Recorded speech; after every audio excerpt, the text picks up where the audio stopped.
Hello, friends. This is Mac Payne here, founder, owner, and operator of the Vietnam Veteran News Podcast, where we bring you news about the Vietnam War and the brave veterans who served there. As told to you by yours truly, a Vietnam veteran. In this short video, I come to you with exciting news. I have just published another episode over at the Vietnam Veteran News Podcast. This one is number 3355. And it is a very interesting one to me because I have a personal interest in it. It has to do with the Tet Offensive that occurred in Vietnam back in 1968. I highly encourage you to go and listen to this episode because it would make you much more educated about one of the big events in the Vietnam War, the Great Tet Offensive. It'll help you understand it better. I have a personal relationship with the Tet Offensive. Back on January the 31st, 1968, I was out at a remote firebase known as LZ Baldy, not too far from Da Nang or Hue. On that day, we received a single 60-millimeter mortar round that came into our area and landed on the bumper of one of our 2.5-ton trucks. Are we being attacked? What's going on?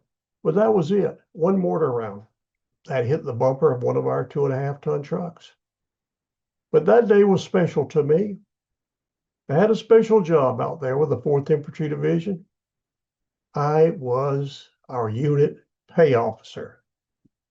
And I took those duties very serious because when I was a pay officer back at the 82nd Airborne Division, back at Fort Bragg, I didn't take it as serious as I should have.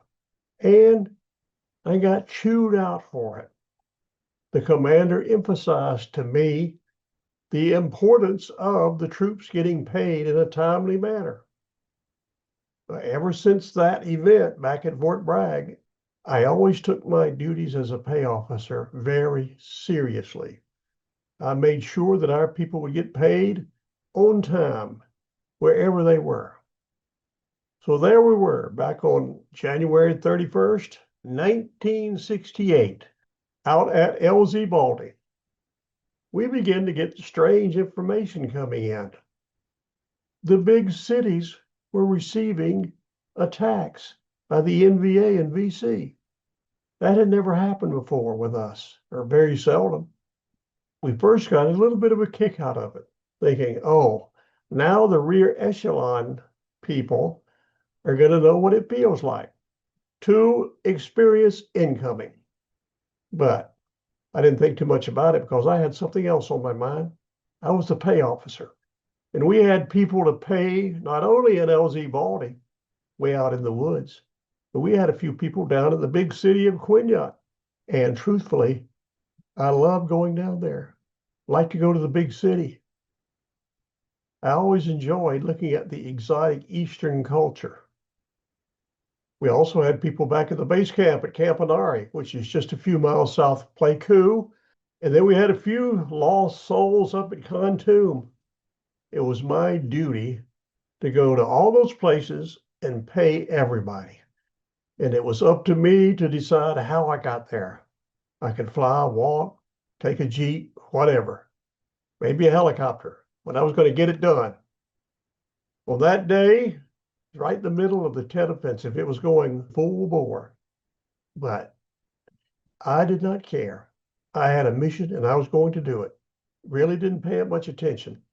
There were a few strange things going on, but I went to all those places from LZ Baldy down to Nguyen, over to Pleiku, Camp Anari, and Kontum. Everywhere I went, there was death and destruction. The North Vietnamese were being slaughtered. I'll always remember the 4th Division headquarters down at Camp Anari got word that Pleiku had been taken over by the NVA. They didn't have any combat troops available to go and take care of the situation. So what did they do? They called on the 4th Engineer Battalion to transfer from being engineers to being infantrymen. They got off their bulldozers and cranes and whatever, road graders, picked up their M16s and sped up to Pleiku. And within just a few hours, the 4th Engineer Battalion of the 4th Infantry Division cleaned out the entire town of Pleiku of VC and NVA. I went through Pleiku, headed up to Kontum, and then passed through it again on the way back. When I came back, they were loading up truckloads of dead NVA. Those engineers let them know how it's done. Even though the North Vietnamese suffered a tremendous loss on the battlefield, they did a lot of damage to that country. I'll always remember up at Kontum, they had a large, beautiful building called the Bishop's Palace. Apparently, some Baptist went over there and built this big building. It was a beautiful building. And the NVA went in there and nearly destroyed it, just for the fun of it. That's another reason I did not have any use for the NVA. But they got what was coming to them. During the Tet Offensive, over 50,000 NVA troops were killed in just about 3 or 4 days. It was over with in about 4 days, except for the city of Hue, where they got in there and got rooted in and started murdering civilians.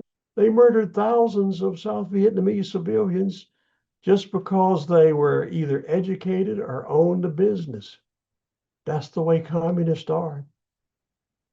There are a lot of things about the Tet Offensive that are not correct. In this podcast episode, I will feature a story that comes from the same place the previous episode came from, and that is the JSTOR. They call themselves a nonprofit library for the intellectually curious, and that's me. I am intellectually curious.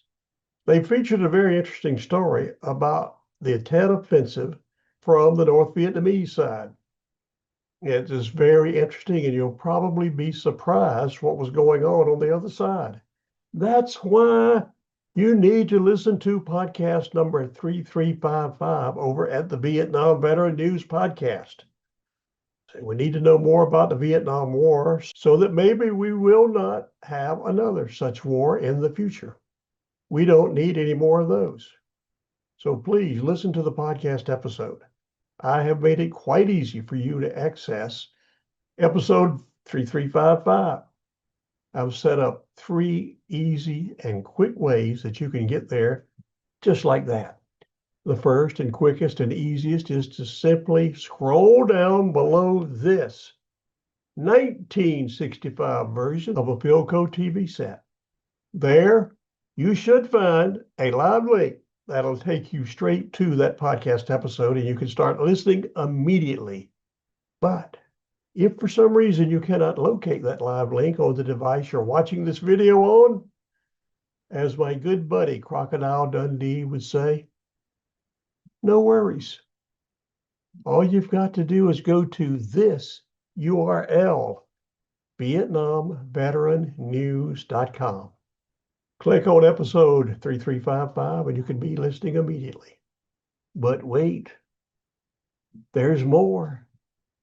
I've created a third way that you can easily access that podcast episode. That is with a QR code. If you use QR codes, you know how efficient and easy they are to connect with a website. If you don't use QR codes, now is a good time to start. I have created a QR code just for you that'll take you straight to that podcast episode number 3355. I will put this QR code on the screen at the end of this video and leave it up there long enough so you'll have plenty of time to get out your phone, turn on the camera, point it toward the code, press the button, and you'll be listening immediately. It's not like some of those other sites where they put up a QR code and leave it up there just for a few seconds before you can even get ready for it. I understand all those things, so I am putting it up on the screen so you'll have plenty of time to link up to it and listen to podcast episode 3355. So there you have it. I've just published a new podcast episode about the Tet Offensive, coming from someone who was there and saw the whole thing. And I've also provided you with 3 easy and quick ways you can access that episode. So please go and listen to it. But first, do me a big favor. Like this video. The more people who like it, that means the more people will see it on YouTube. And that's what we want. Another thing you can do to help out is to subscribe to my YouTube channel. That will help too. So there you have it. The news that I've just published, a new podcast episode number 3355, and given you 3 easy ways to access it. So please go and listen to it. It's things we must know about the Vietnam War so that we can make better decisions in the future. That's very important. If you are choosing the QR code route to get to this podcast episode, here it is. Go for it.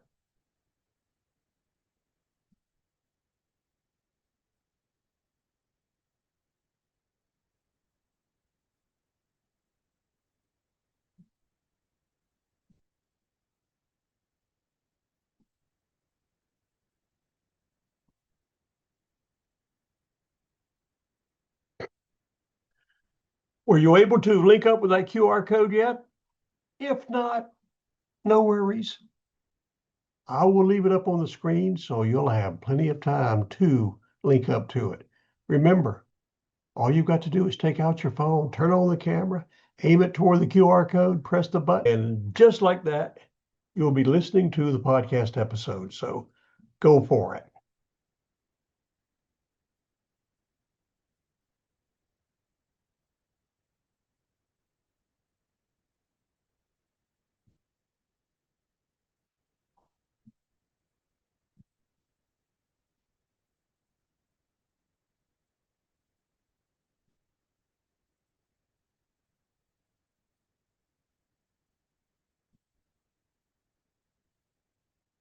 The time has come to end this short video.